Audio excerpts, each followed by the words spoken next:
নারী টি-20 বিশ্বকাপের আর বেশি দিন সময় নেই। বাংলাদেশে যে নারী টি-20 বিশ্বকাপ অনুষ্ঠিত হওয়ার কথা ছিল সেটা আরব আমিরাতে বা সংযুক্ত আরব আমিরাতে চলে গেছে। সেই হিসেবে প্রত্যেক দলই দল ঘোষণা করছে এবং প্রস্তুতি নিচ্ছে। সেই হিসেবে ভারতও তার ব্যতিক্রম নয়। ভারত নারী ক্রিকেট দল এই টি-20 বিশ্বকাপে তাদের স্কোয়াড অলরেডি ঘোষণা করে ফেলেছে এবং তাদের স্কোয়াডে কারা কারা আছে তাই এই ভিডিওর মাধ্যমে আমরা জেনে নিব। তাই যারা এখন পর্যন্ত চ্যানেলটি সাবস্ক্রাইব করেননি, চ্যানেলটি সাবস্ক্রাইব করে পাশে থাকুন। তাহলে দেরি না করে আমরা দেখে নেই এই ভারতীয় মহিলা দল এক নজরে দেখে নেই।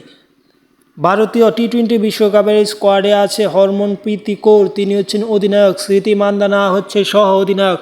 তারপর শেফালি ভার্মা আছে ওপেনার, দীপ্তি শর্মা, জেমিহা রদ্রিগস আছে, রিচা ঘোষ উইকেট কিপার আছে, ভাটিয়া উইকেট কিপার মানে ইয়াস্তিকা ভাটিয়া, পূজা ব্রাক্রান, তারপর আছে লাল, আছে রেণুকা সিং ঠাকুর, আছে দয়ালন মেহলতা, আছে আশা সুবানা, আরও অনেকে আছে। তারপরে রাধা যাদব আছে, পাতিল আছে, সাজনা সজীবন আছে, রিজার্ভে আরও অনেকে আছে। রিজার্ভে রয়েছে উমা ছেত্রী উইকেট কিপার হিসেবে, যেটা রিজার্ভ বেঞ্চে আর কি। উমা ছেত্রী আছে উইকেট কিপার, তনুজা আছে, তারপর আছে সাইমা ঠাকুর আছে, রাগবি বিস্তে এবং পিয়া, সব কিছু মিলে অত্যন্ত শক্তিশালী একটি স্কোয়াড গড়েছে এবং চ্যাম্পিয়ন হলেও এই স্কোয়াডের মাধ্যমে চ্যাম্পিয়ন হলেও অবাক হওয়ার কিছু থাকবে না। এবং অনেক দলই দল ঘোষণা করছে, তাও জানাবো। এবং বাংলাদেশ সহ অস্ট্রেলিয়া, পাকিস্তানের মতন দল অনেকেই দল ঘোষণা করেছে। বাংলাদেশ মনে হয় এখনও দল ঘোষণা করেনি। যাই হোক,